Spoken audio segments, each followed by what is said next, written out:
Alors Philippe, bonjour. Oui, bonjour Olivier. Et merci encore une fois de m'accueillir ici. C'est déjà la deuxième émission qu'on fait ensemble. Ouais, c'est vrai, on a fait un premier interview sur un livre que j'avais écrit sur la synchronicité. Mhm. Mais aujourd'hui, on va essayer de faire avancer un peu la science, notamment l'égyptologie qui traîne un peu Oui. au niveau des découvertes, et lui faire un pas en avant.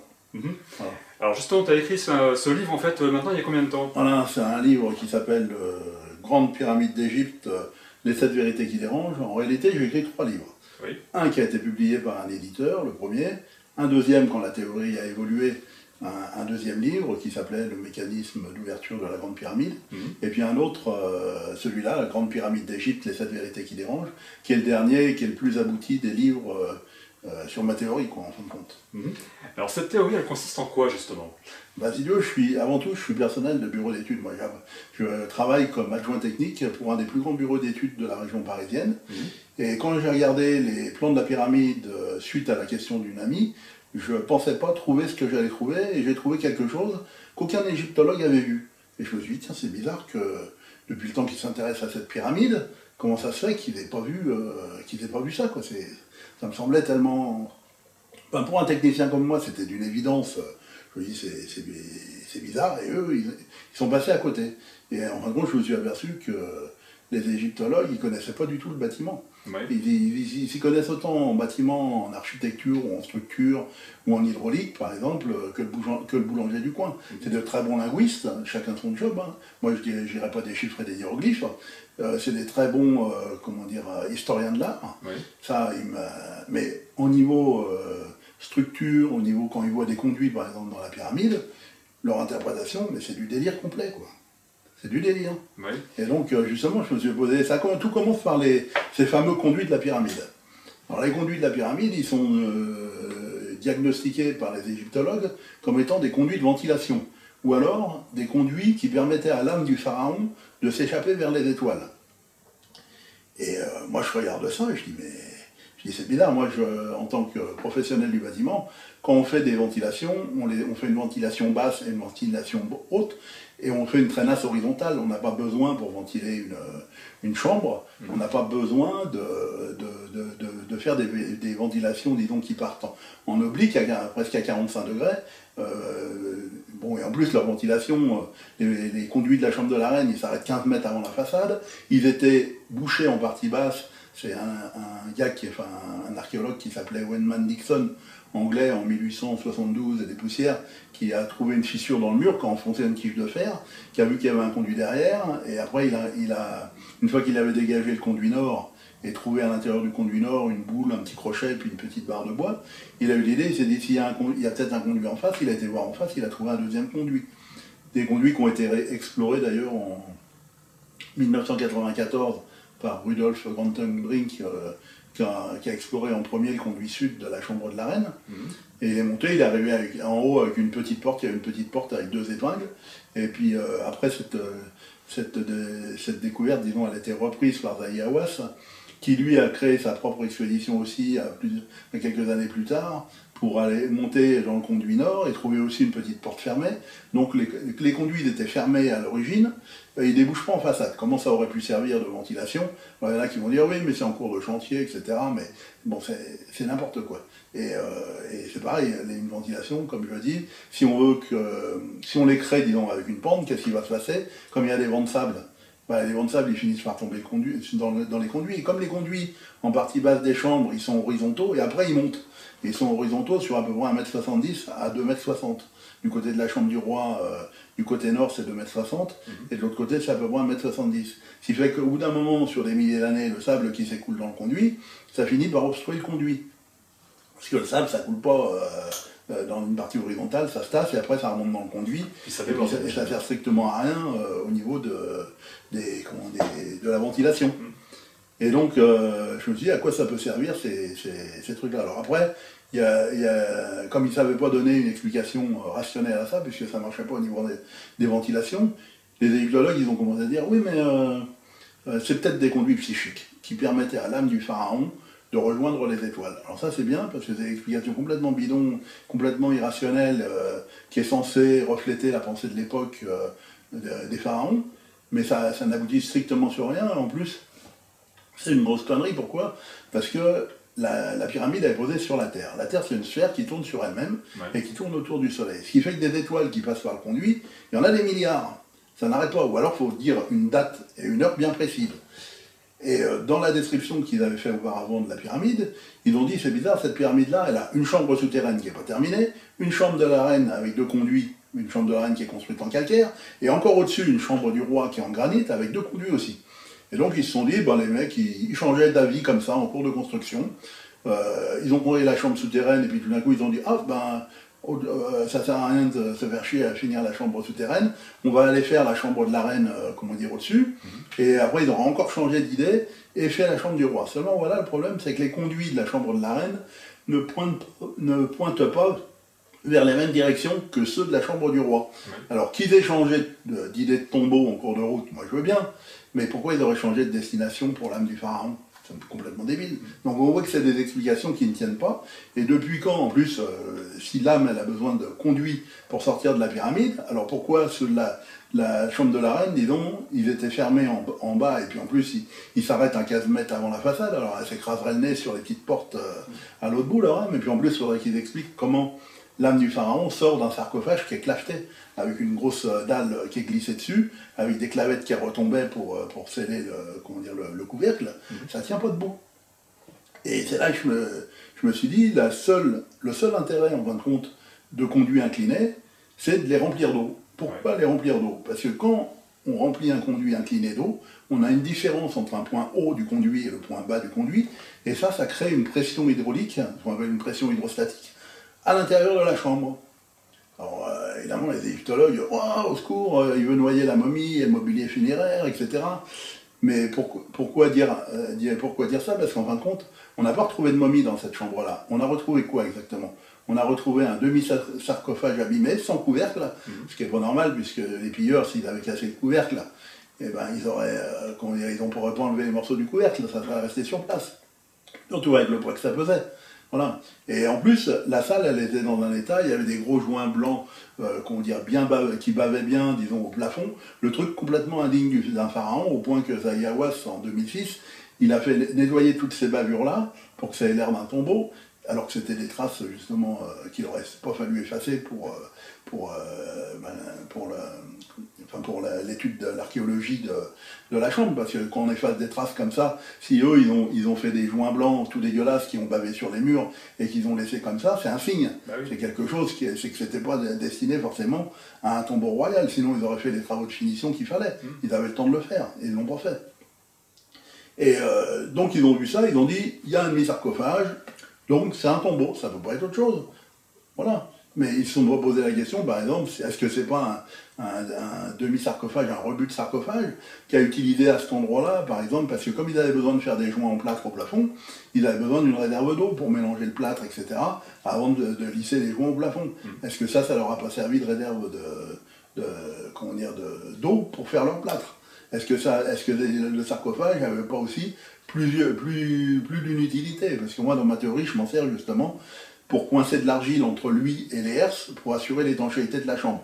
Parce que quand on remplit la chambre avec de l'eau, pour qu'il y ait une pression, que ça monte en pression à l'intérieur de la chambre, il faut que la chambre soit étanche. Alors évidemment, ils ont fait des joints, toutes les pierres, en fin de compte, de la chambre du roi. On voit qu'il y a des joints, c'est presque, même pas un demi-millimètre, quoi. Tu passes même pas une lame de rasoir entre les joints. Ouais, mais on voit qu'il y a des joints qui sont faits avec un mélange d'argile blanche, d'étoupe, et qui assure carrément l'étanchéité des pierres. Alors le granit en lui-même il est étanche, mais l'eau ne risquait pas de s'infiltrer, disons, à travers les joints, puisqu'ils ont prévu de mettre de l'argile pour stopper toute chute. Et ils en ont mis aussi au plafond, etc. Alors ce qui est marrant dans ces conduits-là, justement, c'est qu'ils arrivent en bas de la chambre. Alors on se dit, c'est bizarre, pourquoi ils arrivent en bas de la chambre? Et en fin de compte, dans un système hydraulique comme ça, quand on remplit une chambre où il y a les conduits qui arrivent en bas, dès que le niveau d'eau dépasse le niveau bas des conduits, après il emprisonne de l'air. Et plus le niveau monte, plus l'air en plafond se comprime. Et c'est là que ça devient intéressant, parce que les égyptologues n'ont pas compris pourquoi il y avait 5 plafonds au-dessus de la chambre du roi.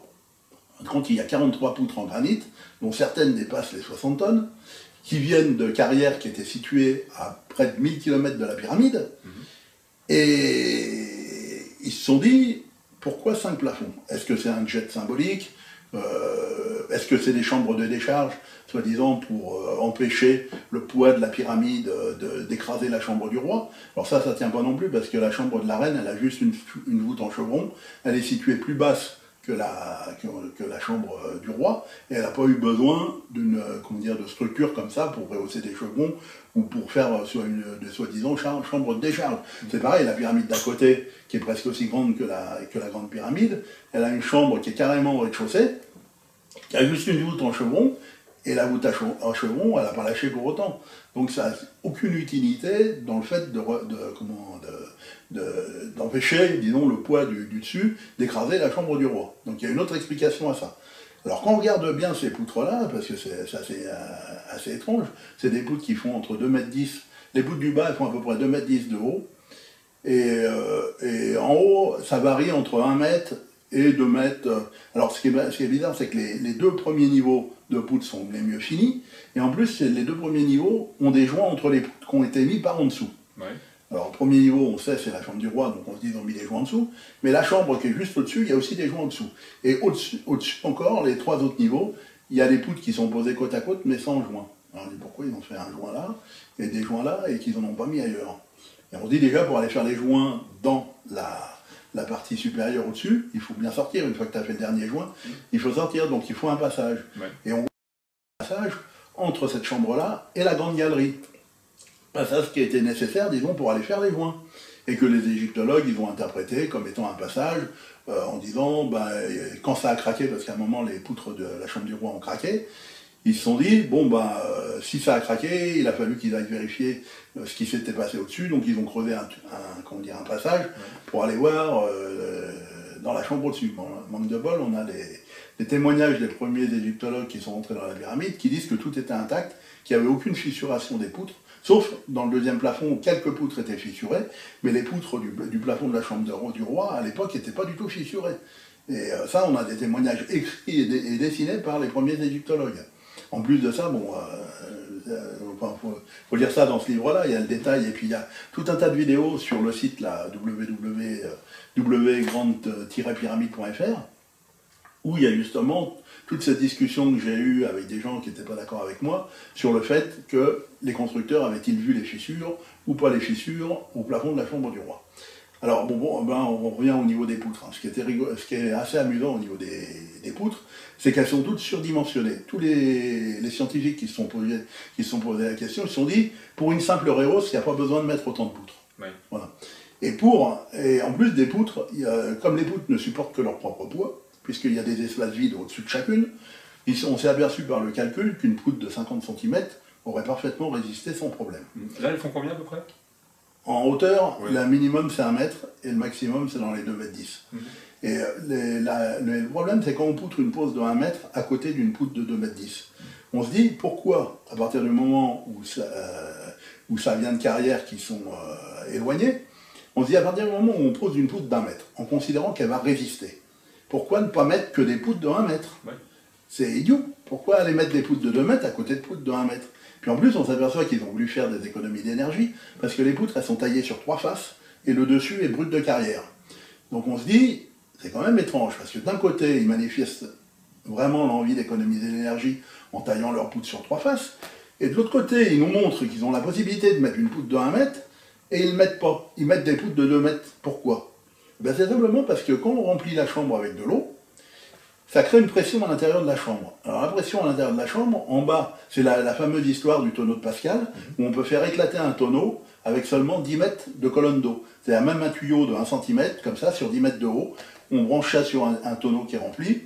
Si on met de l'eau dans le tuyau, le niveau d'eau va monter dans le tuyau, ça va commencer à fuir, et au bout de 10 mètres, boum, ça va éclater parce que ça fait du 10 tonnes par mètre carré.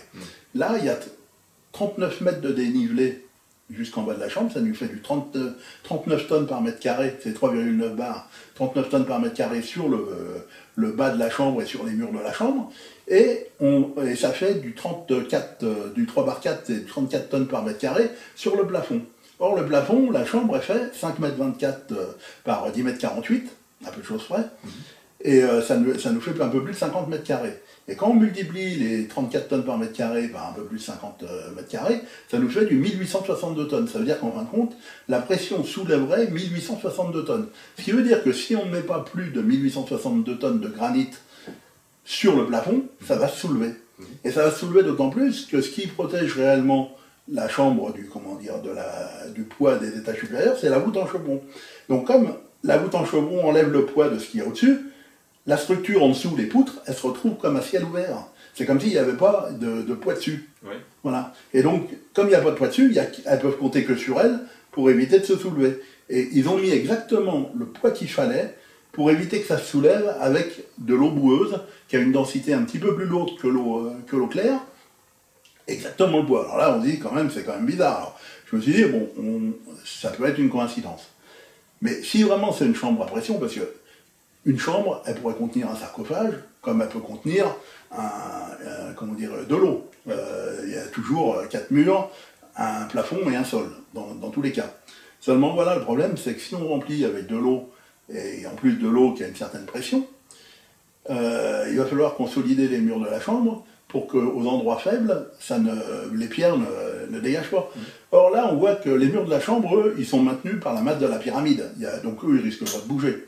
Le plafond, on a vu comment ils ont résolu le problème en mettant des poutres au-dessus pour compenser la pression qui est sous le plafond.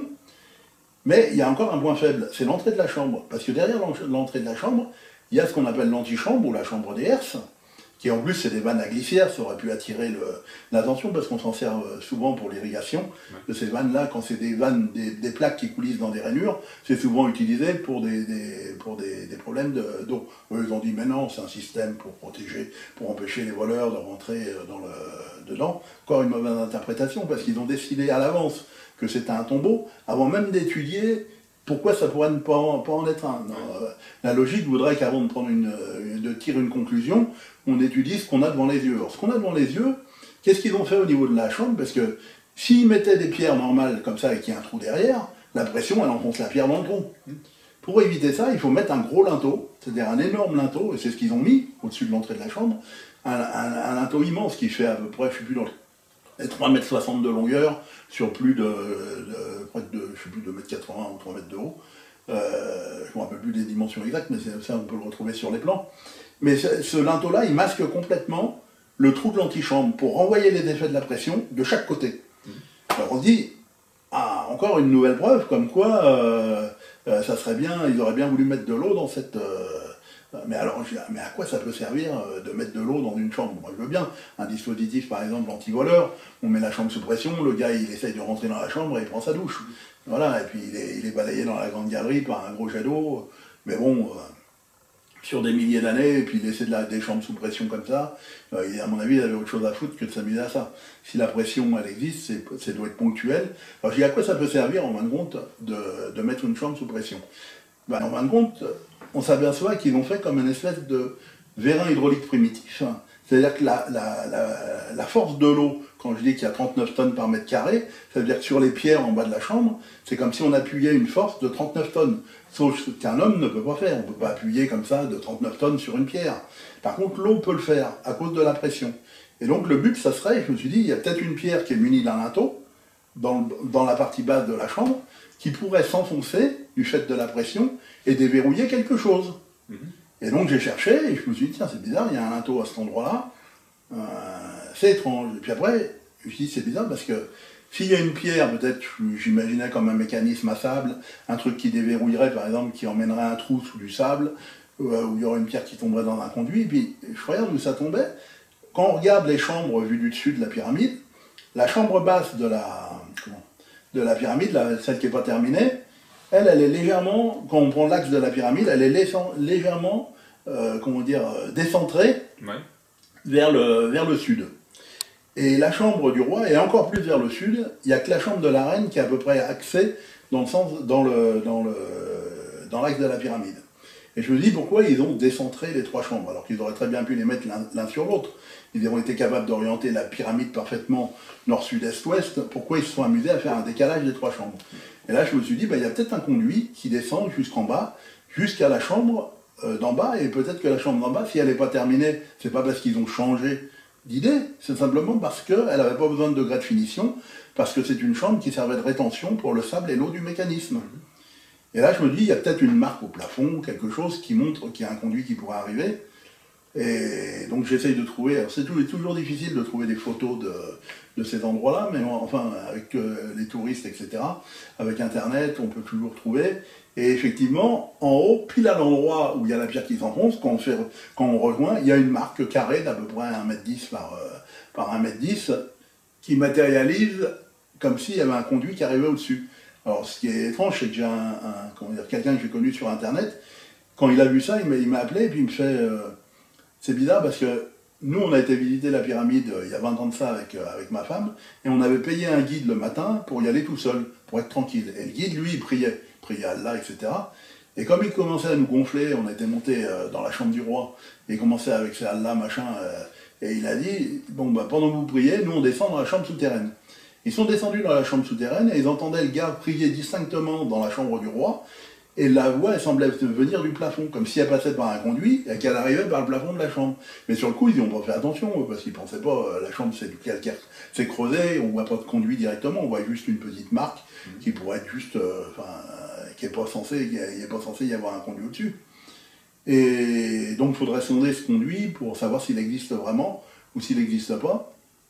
Parce que ça c'est pareil aussi, s'il y a de l'eau qui s'engouffre dans le conduit, avec la pression, ça peut faire sauter le bas, et puis après ça peut inonder la chambre. Voilà. Et donc j'ai dit, tiens, ça sera un truc pour déverrouiller. Mais après, je me pose la question, je me dis, mais c'est pas tout ça, mais contenir la pression, c'est bien, mais ça explique pas réellement la structure des 5 plafonds. Parce qu'on peut très bien contenir la pression, les 3/4 en plafond, avec une simple goutte à chevron. Avec tout le poids des pierres de la pyramide qui est au-dessus, la pression, elle serait contenue. Alors, pourquoi ils se sont amusés à faire 5 plafonds, et en plus, pourquoi ils se sont amusés à aller mettre des joints dans la chambre qui est juste au-dessus de la chambre du roi, et de faire un passage. C'est quand même étrange, ça. Et je me suis dit, mais c'est le fait qu'il y ait une chambre à proximité. En fin de compte, le passage qu'il y a entre la chambre de Davison, c'est celle qui est juste au-dessus de la chambre du roi, et la grande galerie, c'est ni plus ni moins qu'une soupape de sécurité qui empêche l'eau d'aller plus haut. Parce que qu'est-ce qui se passerait s'il y avait, lors du remplissage, une fuite dans les joints du plafond de la chambre du roi? Ça peut toujours arriver. L'air comprimé, qui est comprimé à 3/4, il va passer dans la chambre au-dessus. Et lui, il va très peu se décomprimer, il va passer à 3/3. Mais la chambre au-dessus, elle est légèrement, en plus, elle a une surface légèrement plus grande que la chambre du roi, parce qu'il y a un petit peu de décalage sur les murs. Mais elle a plus assez de toit de granit pour compenser les effets de la pression. C'est-à-dire qu'elle, ça soulèverait la structure, et ça l'endommagerait. Et donc là, ils sont obligés de décompresser, dans un mécanisme à pression, ils sont obligés d'avoir cette soupape de sécurité pour décompresser, afin d'éviter que les poutres, se soulèvent. Et en plus, s'il y a une chambre qui est à proximité, c'est-à-dire qu'ils veulent éviter que l'eau arrive plus haut que le niveau de cette chambre-là, c'est pour ça qu'ils ont mis des joints, et qu'après il n'y a plus de joints, mais dans les 3 niveaux au-dessus, on s'aperçoit qu'on a exactement la place pour mettre une chambre identique à celle de la chambre du roi. Alors je me dis, c'est étrange, ça voudrait dire qu'il y a une chambre soit à l'est, soit à l'est des chevrons. Ils ont fait une rehausse pour pouvoir prolonger les chevrons à l'est ou à l'ouest, pour aller mettre une autre chambre qu'ils veulent protéger avec la soupape de sécurité. Et là je me dis, on va aller voir sous les chevrons directement, s'il n'y a pas une trace, est-ce que les chevrons ils continuent du côté ouest ou est-ce qu'ils continuent du côté est? Alors il y a une affaire, il y a récemment, où il y a des Allemands qui avaient été accusés d'avoir endommagé un cartouche égyptien du nom de Khufu dans la pyramide, ce qui est bien parce que comme ça, ils sont venus, ils ont pris des photos, etc. Et donc en cherchant, je me suis aperçu que du côté est, les chevrons ils s'arrêtent pile le long du mur pignon. Par contre du côté ouest, et bien là non, les chevrons ils passent carrément par-dessus, on voit le mur pignon, et on voit que 10 cm de chevrons qui arrivent, et après tous les chevrons continuent de l'autre côté, du côté ouest. Je dis mais ça veut dire quoi ça? Ça veut dire qu'ils ont continué avec les chevrons du côté ouest, donc c'est que ça couvre bien une autre chambre qu'ils ont voulu protéger du fait de pression. Et après je me dis mais comment ils arrivent dans cette chambre-là? Puisqu'il n'y a pas de couloir, ils vont pas, là, celui qui est arrivé à monter jusqu'au chevron, c'est Howard Wise. Mais lui, il a utilisé de la poudre noire pour se frayer un chemin jusqu'en haut des chevrons. Donc on ne peut pas passer par là. Encore que maintenant on pourrait, puisque, comment dire, maintenant qu'on a le passage, il suffirait de faire sauter la cloison qui n'est pas porteuse, qui est juste sous les chevrons, pour peut-être pouvoir descendre directement dans la chambre secrète qu'ils ont voulu mettre, sans avoir besoin de contourner un quelconque dispositif de protection qui serait libéré par la pierre qui s'enfonce dans la chambre du roi. Et après je me dis,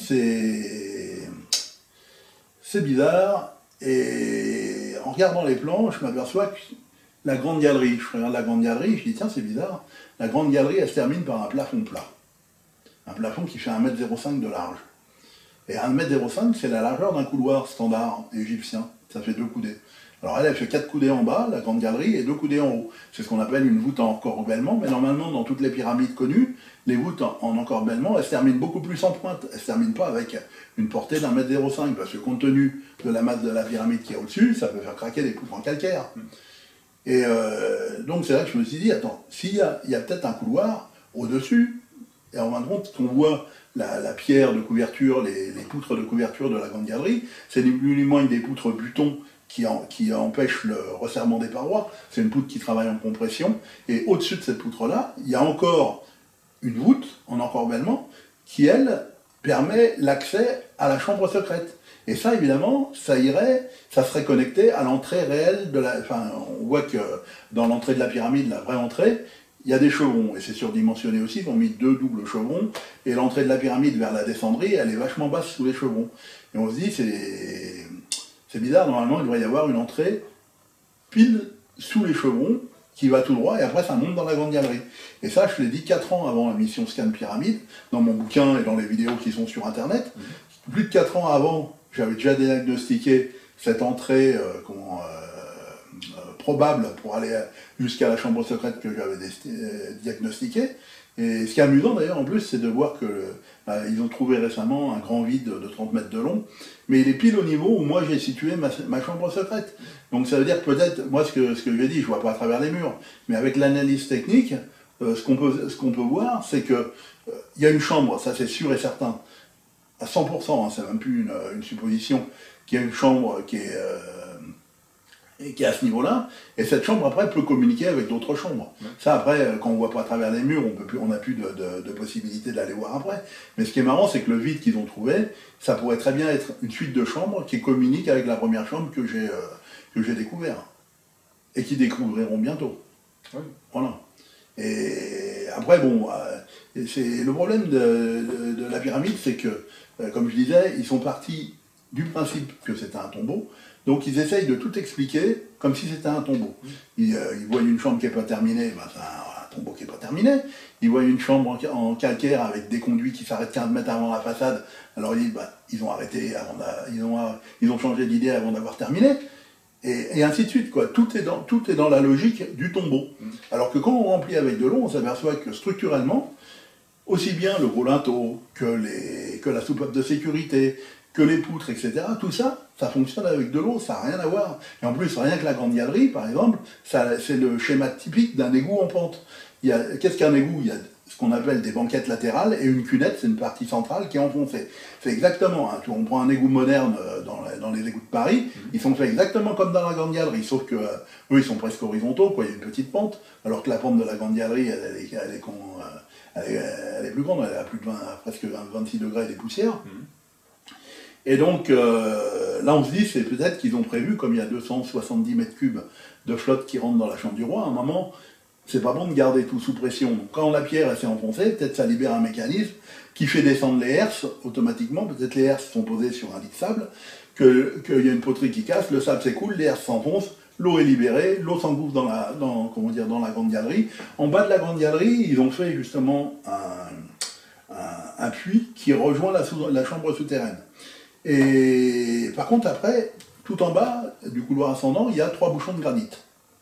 Et 3 bouchons de granit, et donc évidemment, si l'eau elle est libérée, ça remplirait ce couloir ascendant et ça pousserait les 3 bouchons de granit dans la descendrie. C'est-à-dire que ça en pousserait un, parce que ça en pousserait un qui condamnerait l'accès à la chambre souterraine une fois que le mécanisme a fonctionné. C'est-à-dire tant qu'il n'a pas fonctionné, il y a un accès à maintenance.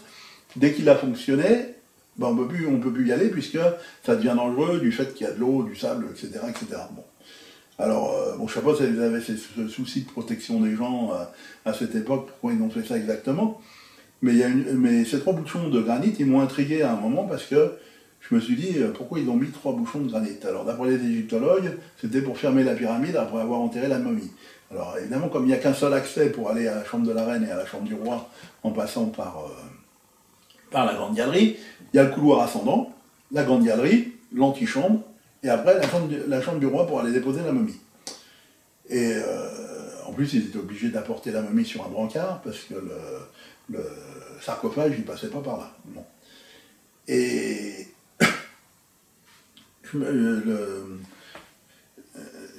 ces fameux bouchons, enfin bon, on va revenir à ces fameux bouchons, je les regarde de plus près, et pour les égyptologues, ils sont censés être venus de la grande galerie, c'est-à-dire ils mettent la momie dans la chambre, dans la chambre mortuaire, en haut, la chambre en granit, et une fois qu'ils ont terminé, ils lâchent les bouchons glissent tout doucement jusqu'en bas et viennent, fermer le passage. Et là, je dis, mais attends, il y a un truc qui ne va pas, parce que déjà, le tiers inférieur du couloir ascendant, c'est une partie qui a été creusée dans des blocs qui étaient déjà mis en place. C'est-à-dire qu'ils ont monté la pyramide, et après, ils ont recreusé à l'envers jusqu'au bouchon. Enfin, pour eux, il n'y avait pas les bouchons, mais ils ont recreusé. Donc déjà, à la base, si on lâche un bouchon de granit qui fait près de 5 tonnes, et en plus, le premier, il est trapézoïdal, il a toute chance de se mettre en travers, de frotter sur un mur, et il ne sera pas débloquable. Alors encore, le premier, ils peuvent passer par devant à leur risque et péril, débloquer, mais le deuxième, une fois que le premier il est mis, il a bouché le couloir, le deuxième arrive, s'il se bouche, il n'est pas débloqué. Or les bouchons, ils sont arrivés cul à cul, presque, sans joint. Il y a juste un joint entre le premier et le deuxième, peut-être 10 cm d'espace, mais après, entre le deuxième et le troisième, c'est arrivé, on passe pas une lame de rasoir entre les deux. Et alors après, je regarde mieux ça, et puis je dis, oh là là, c'est bizarre, parce que quand on regarde le calcaire qui est au-dessus des bouchons, on s'aperçoit comme s'il avait été moulé sur les bouchons. Comme si les bouchons, en fin de compte, avaient été mis là dès l'origine de la construction, et que ils avaient jamais bougé de là. Donc s'ils ont été mis là dès l'origine de la construction, ça veut dire qu'on ne pouvait pas passer une momie par là, ni du matériel, ni quoi que ce soit, pour aller dans les chambres. Ça paraît étrange, quoi. Et c'est pour ça que la chambre, elle n'est pas là, elle est du côté ouest des chevrons, et ils sont passés par au-dessus de la grande galerie pour aller mettre quelque chose. Alors c'est une momie ou c'est autre chose, quelque chose, ça intrigue pas mal les gens qui se demandent, mais pourquoi ils ont construit une pyramide aussi grande? Oui. Alors la pyramide, évidemment, c'est un truc, d'abord, c'est fait pour être vu, une pyramide. Sinon, pour enterrer quelqu'un, on va dans le désert, on creuse un trou dans le sable, si tu veux, tu remets du sable après, pour aller retrouver la tombe, c'est pas possible. Oui. Là, le mec, il est tranquille pendant l'éternité. Là, une pyramide comme ça, c'est fait pour être vue. Et de loin en plus. En plus, sur un plateau, en hauteur, à 60 mètres de hauteur, parce que le plateau de Gizeh, c'est 60 mètres de haut. Et il y en a d'ailleurs qui m'ont dit, oui, mais peut-être que c'était un mécanisme, ça se remplissait les conduits par un déluge, qui est l'eau montait jusqu'au conduit, etc. Le problème, c'est qu'avec les simulateurs actuels de simulateurs de fonte de glace, etc., on s'aperçoit que au niveau des océans, il n'y a pas assez d'eau pour que ça monte à plus de 60 mètres. C'est-à-dire que les pyramides, même si toutes les glaces fondaient, celle du pôle sud, et puis celle de tous les glaciers qui existent sur Terre, pas celle du pôle, parce que celle-là, le pôle Nord ne ferait pas monter le niveau de l'eau. Mais si tout fondait, ça ne dépasserait pas les 60 mètres, et les pyramides, elles auront encore les pieds à sec. Donc c'est pas un déluge qui risque de remplir les conduits. Voilà, les conduits peuvent être remplis. Alors, comme on n'avait pas le revêtement externe de la pyramide, puisqu'il manque à peu près 3 mètres de pierre qui ont été enlevés pour construire les habitations du Caire, etc., on ne sait pas si l'extérieur de la pyramide, c'était une pyramide qui était bien lisse, avec des conduits qui sortaient, qui étaient visibles. On ne sait pas s'il y avait un escalier qui montait jusqu'à des bouchons, par exemple, des conduits. On ne sait même pas s'il n'y avait pas un chaîneau périmétrique, parce que, par exemple, avec un chaîneau périmétrique, c'est comme une gouttière. Si jamais il y avait un orage, à 3 litres minute par mètre carré, compte tenu de la surface, en même pas 7 minutes, la chambre du roi elle est remplie complètement et le mécanisme fonctionne. Il suffirait d'enlever les bouchons, d'attendre un orage et hop, terminé, le mécanisme il fonctionne sans même avoir besoin d'aller puiser de l'eau dans le Nil. Mais seulement comme tout ça c'est parti, on ne peut plus faire que faire des suppositions sur la manière dont on pourrait remplir ça. Alors évidemment, il y en a qui sont déjà catastrophés en disant les conduits sont à 84 mètres de haut, c'est pas possible d'aller mettre des seaux d'eau comme ça, il y aurait trop de seaux d'eau. Alors ils sont devant un édifice où les mecs ils ont monté des pierres de plus d'une tonne 5 à plus de 130 mètres de haut, enfin je sais plus combien ça fait, 146 mètres la pyramide, etc. Et eux ils se plaignent que d'avoir des seaux d'eau à monter. Alors en plus le calcaire des façades c'est une roche très tendre sur lequel il est très facile de fixer un échafaudage pour aller pour monter jusqu'au conduit. Et moi, je sais que j'aurais été un pilleur de tombes si j'avais pas trouvé l'entrée de la pyramide. J'aurais versé de l'eau dans les conduits pour voir où elle allait ressortir en façade. Je me suis dit peut-être c'est une astuce, on verse de l'eau là-dedans, l'eau elle suit un chemin, et elle mouille un truc en façade et ça nous indique où elle a sorti. Comme l'eau de toute façon ne détruit pas l'or, on est tranquille quoi. Mais en faisant ça, j'aurais noyé, d'après les égyptologues, la momie et le mobilier funéraire. Alors là aussi, on peut se poser la question, comment ça se fait qu'ils ont mis des conduits dans une chambre funéraire? Je veux dire, déjà, protéger la momie à l'intérieur d'une pyramide, c'est énorme. Mais alors là, l'effet des conduits qui permettent à n'importe quel voleur, par exemple, de verser de l'eau ou à des insectes de rentrer, ça fait aussi il peut y avoir des problèmes de condensation la nuit, etc., d'eau qui coule, etc.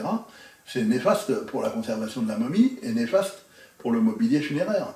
À la rigueur, si ça avait été des conduits de ventilation qui auraient servi uniquement pour les ouvriers et qu'après ils auraient pu très bien les boucher, ces conduits-là. Il n'y avait rien qui les empêchait de boucher les conduits à vrai coup, c'est-à-dire d'enfoncer sur les parois, sur les conduits, les parties horizontales des conduits, ils remettaient un mètre de granit comme ça qui retapait, ils enfonçaient dans les conduits et les conduits étaient bouchés. Or, ils ne l'ont pas fait, ils ont laissé les conduits ouverts. Donc c'était bien un signe qu'il fallait que ça reste ouvert. Et il n'y a que l'eau qui pourrait déboucher un conduit qui est ensablé. Parce que l'eau, elle s'infiltre dans le sable, mais avec la pression, le sable en bas du conduit, il est chassé par la pression de la flotte.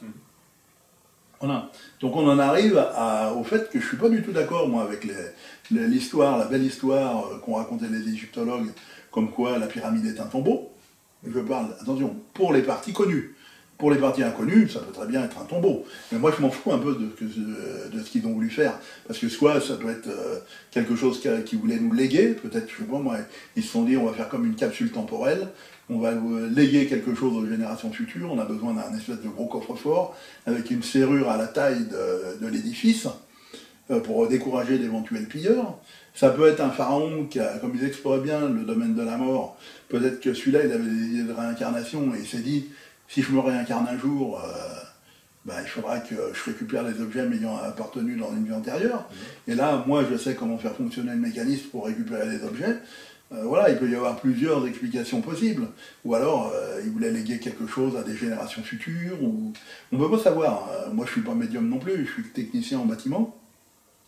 Mais bon, quand on revoit ça sous l'œil technique, on s'aperçoit que le fait que les chambres devaient être remplies d'eau, c'est une évidence, quoi. Et même la chambre de la reine, elle a pu servir de chambre de test ou de chambre de fermeture. C'est-à-dire que si c'est une chambre de test, en cours de construction, ils ont pu verser de l'eau, par exemple, pour tester le nombre de poutres qu'il fallait avant que ça ne se soulève plus. Ils auraient très bien pu tester ça en mettant de l'eau dans les conduits. Alors je me suis dit, s'ils ont testé ça, il doit y avoir une indication.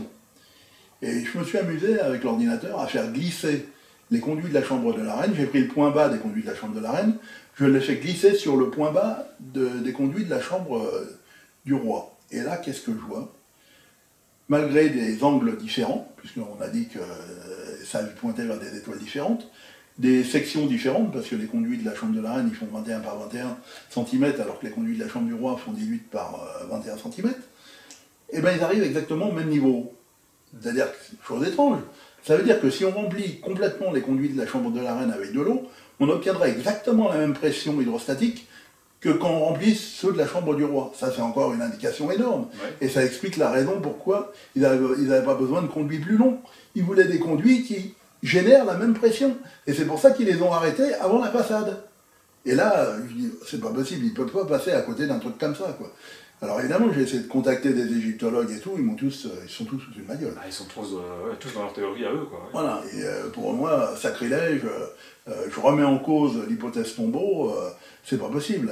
Et pour eux, mais c'est pareil, le plus grand coup de gueule, ça a été sur la fameuse apparition des fissures au plafond de la chambre du roi, où on a vu que Dassault Systèmes, Oudin, etc., et puis même Dormion avant, parce qu'ils ont repris ce qu'avait dit Dormion, pourquoi ça... en compte, ils se confortent les uns les autres dans un mensonge ou dans une mauvaise interprétation, pour essayer de faire d'une mauvaise interprétation une vérité. En disant, bah, lui il l'a dit avant moi, je répète ce qu'il a dit, etc. Au bout d'un moment, ça va bien finir une vérité, ça va bien devenir une vérité. Mais non, c'est une connerie. C'est une connerie. Alors, Dormion a dit le premier dans son bouquin, la chambre de Khéops, il a dit, voilà, ils étaient en train de construire la pyramide, quand tout d'un coup ça a craqué. Les poutres de la chambre du roi ont craqué. Alors, ils ont étayé, ils ont vérifié et ils ont réparé. On a la preuve de ces 3 interventions. Bon, je regarde, je dis, c'est pas possible.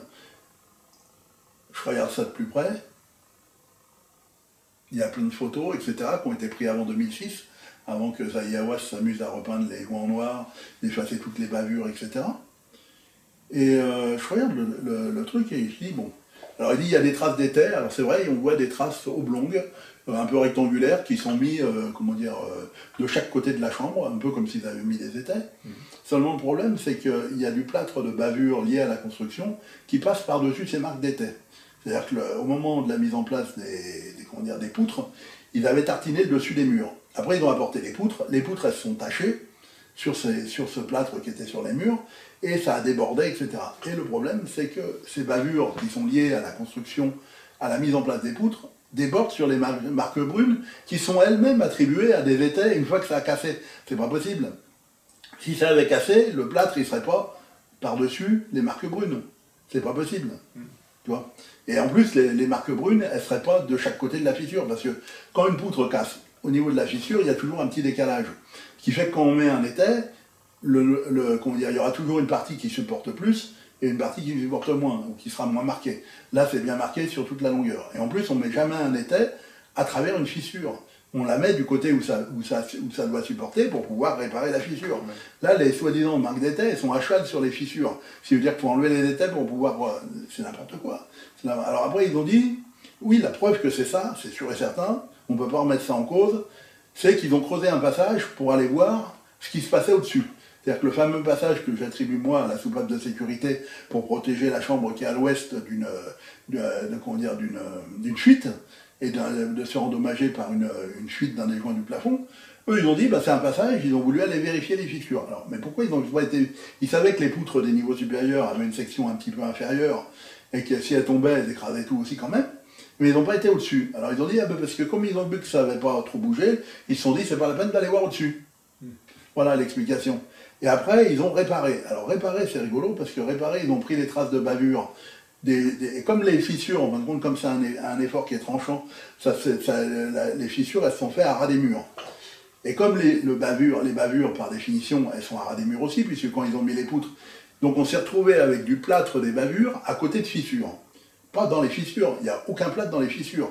Ni par au-dessus de quand on va dans la chambre de la Vissonne, il y a des fissures qui sont clairement visibles au sol, il n'y a aucun plâtre qui a été mis dedans. Dans la chambre du roi, on voit sur 30 cm de long, un petit peu de plâtre au droit d'une fissure. Au droit, ça veut dire à côté. Ça ne veut pas dire dans la fissure. Et à côté, pourquoi? Les bavures étaient à côté des murs. La fissure s'est ouverte à côté des murs. Donc la fissure s'est ouverte à côté de la bavure. Et pour eux, ils ont appelé ça une trace de réparation. Voilà. Alors je regarde ça et je dis, mais c'est pas possible, des mauvaises interprétations comme ça, où ils ont appris le diagnostic. C'est un peu comme l'inspecteur Clouseau quand il voit un cadavre par terre avec une marque blanche dessinée à la craie autour et qu'il se pose la question, mais comment ça se fait que le corps de la victime a réussi à tomber pile à l'endroit de la trace qui est sur le sol? Mais c'est complètement absurde, mais ce qu'ils ont fait les égyptologues, c'est un raisonnement aussi con que celui de l'inspecteur Clouseau dans la Panthère Rose. Voilà, et quand on leur dit ça, évidemment, ils sont pas contents. Ils disent, c'est pas possible, mais pour qu'ils se font celui-là, quelle outrecuidance, que je vais leur apprendre leur métier. Non, chacun son métier. Mais moi, bon, je travaille depuis plus de 30 ans dans un grand bureau, même le plus grand bureau d'études bâtiments de France, et je sais que ce que j'ai vu, et ce que j'ai écrit dans mon bouquin, bah, c'est la vérité, c'est une vérité technique. Oui. C'est pas une simple supposition comme ça d'amateur en disant oh, c'est peut-être ça, comme le problème de cette pyramide, c'est qu'elle est noyée dans un fatras de conneries et les gens ne savent plus faire la différence entre une vraie théorie et un ramassis de conneries. Pour eux, les dernières que j'ai encore entendues ce matin, c'était vous comprenez, le soleil appuie sur les faces de la pyramide, comme le granit, les poutres en granit ont des propriétés piézoélectriques, ça générait un champ électrique qui actionnait une pompe à vide, qui aspirait de l'air pour que ça puisse créer de la condensation à l'intérieur de la grande galerie et pour faire de l'eau énergétique pour nourrir les cultures. Oui. Tu regardes ça et tu dis mais attends. Et il y a plein de gens comme ça qui vont se référer, ah oui, oui, d'accord, oui, oui, c'est vrai, c'est... Et on les voit, des gens qui racontent vraiment n'importe quoi sur la pyramide, qui font même des conférences. Oui. Ils font des conférences, les mecs. Il y a des gens qui payent pour aller écouter des conneries pareilles. Voilà, et après, on s'étonne que les égyptologues les écoutent pas, etc. Ou même m'écoutent pas moi, parce que moi, quand je vais les voir, je suis assimilé pareil à tous les oiseaux qui m'ont précédé et qui ont raconté n'importe quoi sur la pyramide. Et eux, ils disent oh, ben, un de plus, c'est même pas la peine de l'écouter, il va raconter une connerie. Donc, voilà. Et en faisant ça, ils sont passés à côté de la vérité. Mais bon, comme j'ai dit à un gars qui est un administrateur de Wikipédia, qui s'amusait à effacer tout ce que j'avais marqué sur la pyramide, et j'ai dit, mais vous savez, un jour, vous serez obligé de réécrire tout ce que vous avez écrit sur la pyramide, parce que ce que vous effacez là, ça sera bientôt la vérité officielle. Et vous verrez, ce jour approche bientôt. Et c'est vrai que moi, j'ai bon espoir qu'un jour, la théorie de mon livre là, remplace la vérité officielle. Voilà. Mais en fait, il faudrait juste s'écouter les uns les autres, en fait. Évaluer peut-être en fonction... C'est-à-dire qu'il faudrait plutôt nommer un collège d'experts en bâtiment, des mecs qui réfléchissent, qui prennent en compte toutes les théories existantes à l'heure actuelle et qui disent voilà, ça marche pour ça, ça marche pour ça, etc. Mettre en valeur d'une théorie, c'est quoi? C'est quelque chose qui est censé expliquer toutes les anomalies, ou du moins le plus d'anomalies possible dans cette pyramide. Donc on sait qu'on a tout un tas d'anomalies, les poutres, les conduits, etc. Quelle est la théorie qui explique le mieux ce qu'ils ont fait? Voilà. Alors, c'est comme la science, ça peut évoluer en fonction des nouvelles découvertes, etc. Mais à l'heure actuelle, la seule théorie qui explique tout, c'est la mienne. Oui. Les autres n'expliquent pas. Les autres n'expliquent pas pourquoi il y a 5 plafonds, ils n'expliquent pas pourquoi il y a des conduits, ça explique pas ça. Moi, ça explique. Et c'est obligatoire. Les conduits de la chambre de la reine s'arrêtent avant la façade. Moi, j'ai expliqué 25 anomalies architecturales de cette pyramide.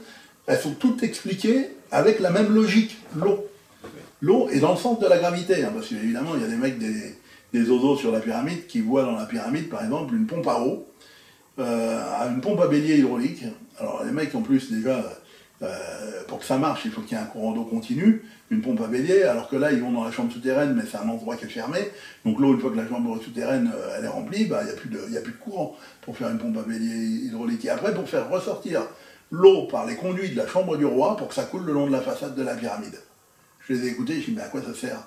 Et les conduits font 18 par 31 cm. Vous allez faire monter l'eau, il me dit, oui, mais ça sert pour l'irrigation, à faire couler de l'eau sur la façade de la pyramide, mais c'est n'importe quoi, ça sert à rien du tout. Ils font des théories comme ça, qui ont ni queue ni tête. C'est comme un gars qui a fait une théorie alors, ils ont dépensé un pognon fou pour faire des super vidéos, pour expliquer tout un tas de trucs, en disant que les pierres montaient avec un système de flotteurs. Ils ont fait des conduits qui montaient jusqu'au haut de la pyramide. Ils mettaient un flotteur à la pierre et la pierre montait, mais sans même se préoccuper de la pression. Parce que la pression, une pyramide qui est à bout de 100 mètres, CDA au bout de 39 mètres, ça fait 39 tonnes par mètre carré de pression. Au bout de 100 mètres, ça fait 100 tonnes.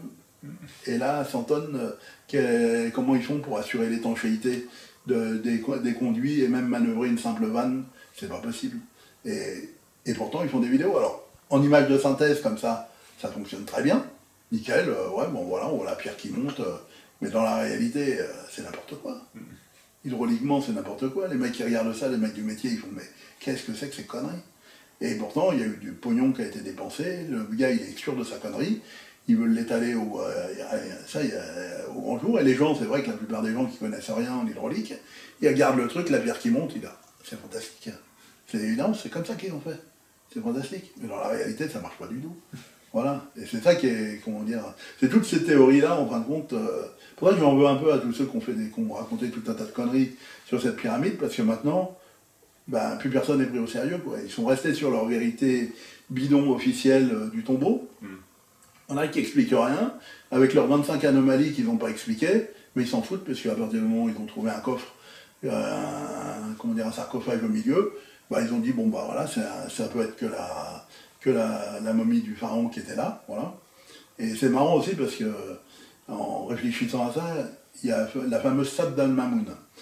Alors la Sab al-Mamoun, c'est le passage qui a été creusé par un calife, soi-disant pour trouver la véritable entrée de la pyramide. Il a percé au milieu de la pyramide, et après, on ne sait pas comment, il a eu une intuition, arrivé à un moment, il a tourné sur la gauche pour arriver sur les bouchons de granit, sinon il a raté. S'il n'avait pas tourné, bifurqué, il ratait le truc. Quel bon moment, oui. Et donc à un moment, on se demande comment il a fait. Et les égyptologues, ils ne se posent pas la question. En réalité, quand on regarde les photos, même à l'heure actuelle, de la pyramide, à un moment, ils ont déglingué les herses de la chambre du roi qui étaient dans l'antichambre, et c'est facilement reconnaissable parce que c'est des plaques où il y avait des trous, il y avait 4 trous dedans, et on voit le long de la chambre des herses, il y a des rainures, avec pour passer les cordes le plus près de, du mur. Parce qu'en maintenant, ce qu'ils ont fait, pour assurer l'étanchéité, les herses, elles étaient descendues, et ils mettaient après de l'argile. Et ils s'en servi du sarcophage pour bloquer l'argile entre le sarcophage et les herses. Ce qui fait que quand l'eau arrive, l'argile, c'est une roche impulsrécible qui a la propriété de gonfler en présence d'eau. Mais il ne faut pas qu'elle s'écroule. Quand elle est maintenue entre deux parois qui sont bien verticales et bien lourdes, eh ben, l'argile il va assurer son rôle de bouchon d'étanchéité et la chambre elle ne va pas fuir. Voilà. Mais ces herses-là qui ont été cassées, on retrouve à des morceaux en bas de l'entrée principale, c'est-à-dire là où il y a la descendrie. Ça veut dire qu'en réalité, quand ils ont cassé les herses, le couloir d'Al-Mamoun, il n'était pas fait. Puisque le morceau de herse, il est tombé jusqu'à la descendrie, et ils l'ont remonté à l'extérieur. S'il avait été fait, ils l'auraient ressorti par... Ils ne seraient pas amusés à le remonter sur la descendrie qui est en pente, ils auraient sorti le morceau sur la partie horizontale. Bon, en fin de compte, ce qui s'est passé, c'est que le fameux Al-Mamoun, lui, il a trouvé l'entrée de la pyramide à l'endroit où il est descendu jusqu'à la chambre souterraine, où il a vu qu'il n'avait rien. En plafond, qu'est-ce qu'il a vu? 3 bouchons de granit. Puisque les bouchons de granit en plafond de la descendrie, ils sont moins larges que la descendrie, et clairement visibles. Et ce qui est marrant d'ailleurs en plus, c'est que le premier bouchon n'a pas eu son bord arrondi. C'est-à-dire que l'arête du premier bouchon, l'arête basse, on la voit très bien, elle est en dents de scie. Alors on se dit, bon, peut-être la dent de scie, c'est peut-être les mecs qui ont tapé dessus pour qui ont esquinté le bord d'attaque du bouchon, mais même pour tous les traîneaux, que ce soit pour le ski, pour n'importe quoi, quand on veut faire glisser quelque chose de la grande galerie jusqu'en bas, on arrondit le bord d'attaque. Or là, ça n'a pas été arrondi, ce qui prouve bien que c'est pas venu par là, quoi. Et comme le bouchon, en plus, il est trapézoïdal et qu'il ne peut pas venir par en dessous, parce que le bas du couloir ascendant est plus petit que le bouchon, pour que ça se coince. Donc, ça ne pouvait pas venir d'en dessous. Voilà. Puis s'ils avaient voulu boucher la pyramide après coup, qu'est-ce qui les aurait empêchés, plutôt que de faire descendre des bouchons de la grande galerie, de les mettre directement dans la descendrie à partir de l'extérieur? Là, ils étaient tranquilles, et en plus, ils auraient masqué le couloir ascendant complètement. Voilà, et c'est pour ça que la solution, elle est complètement débile, mais elle est débile pourquoi? Parce que ils sont partis du principe que c'est un tombeau, seulement il n'y a aucun hiéroglyphe nulle part qui relate la vie du pharaon. Alors c'est normal, dans des chambres qui sont destinées à recevoir de l'eau, ou à faire des essais, ou une grande galerie qui sert d'égout, on ne va pas écrire la vie du pharaon dans un égout, tu vois.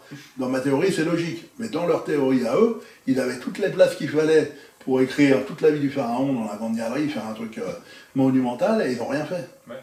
Voilà. Et en plus, donc, on voit le degré de finition, parce qu'il faut voir les photos réelles, parce que une fois que ça a été bien nettoyé, bien lavé, etc., mais il faut voir comment c'était, comment ça a été laissé en réalité par les constructeurs.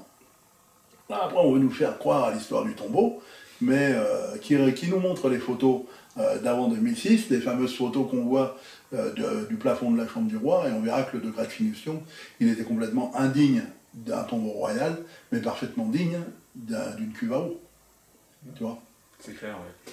Alors, cette théorie-là, parmi les autres, donc tu as déjà essayé de la confronter à d'autres. Tu disais tout à l'heure que effectivement toutes les théories étaient une de plus parmi celles qui étaient considérées comme fantaisistes. Mais est-ce que tu as déjà sur ta page, tu as été confronté en fait à d'autres théories peut-être? Bah, ce qui s'est passé, c'est que quand moi j'ai pas l'habitude de plagier les gens. Au début, quand je me suis intéressé à la pyramide, je savais même pas que les autres avaient fait des théories.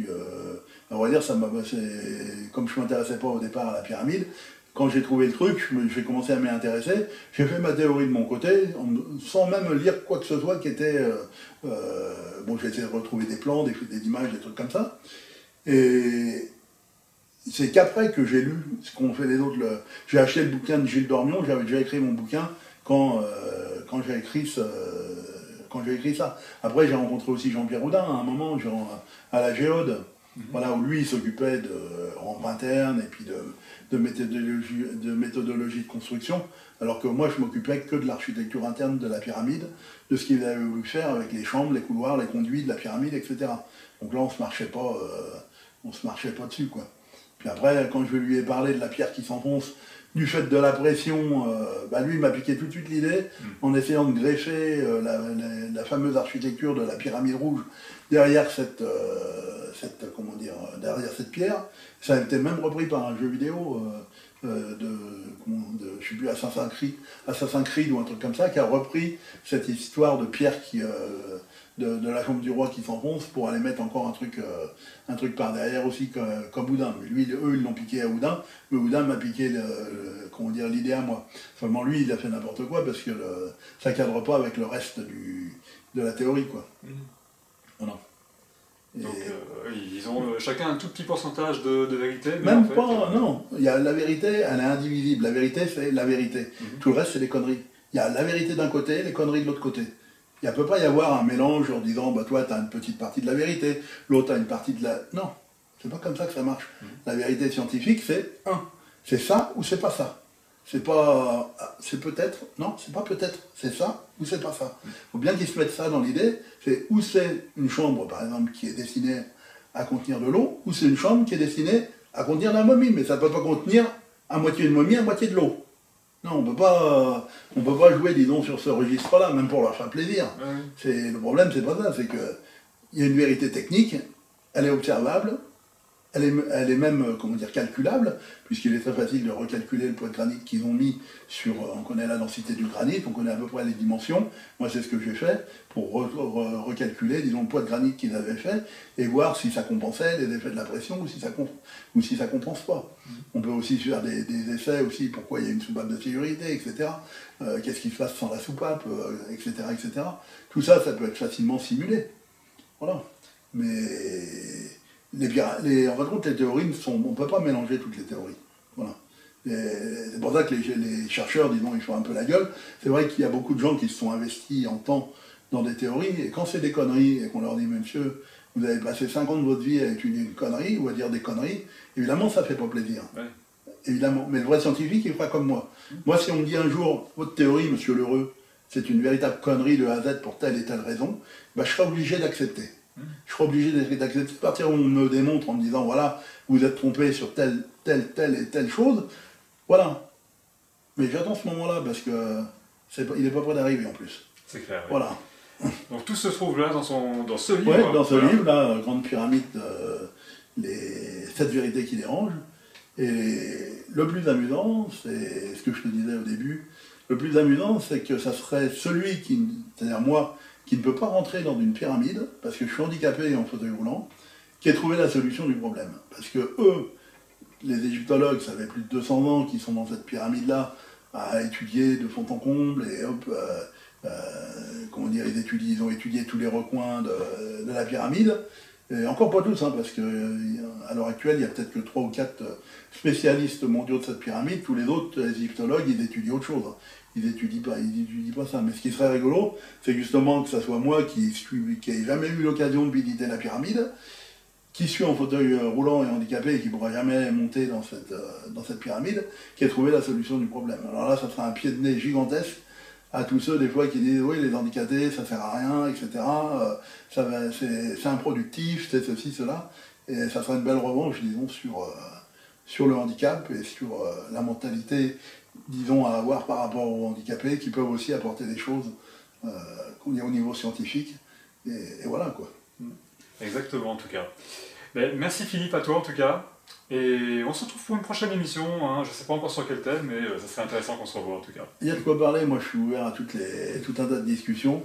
Mais c'est vrai que bon, c'était intéressant aujourd'hui de parler de pyramide et puis d'expliquer un petit peu la théorie. Et le mieux, sur le site là, www.grande-pyramide.fr. Alors là-dedans, il y a toutes les vidéos disponibles. Il y a 11 vidéos qui montrent la totalité de la théorie, ou d'acheter le livre, pour ceux qui préfèrent garder une trace papier, disons, de la théorie. Et il y a même un forum Facebook qui s'appelle le mécanisme d'ouverture de la Grande Pyramide, qui permet justement de discuter entre les gens qui ont lu le livre ou qui n'ont pas lu le livre, mais qui veulent poser des questions sur la théorie, et de discuter soit entre eux ou soit avec moi, voilà, de poser des questions, même embarrassantes. J'accepte toutes les questions embarrassantes qui pourraient remettre en question ma théorie.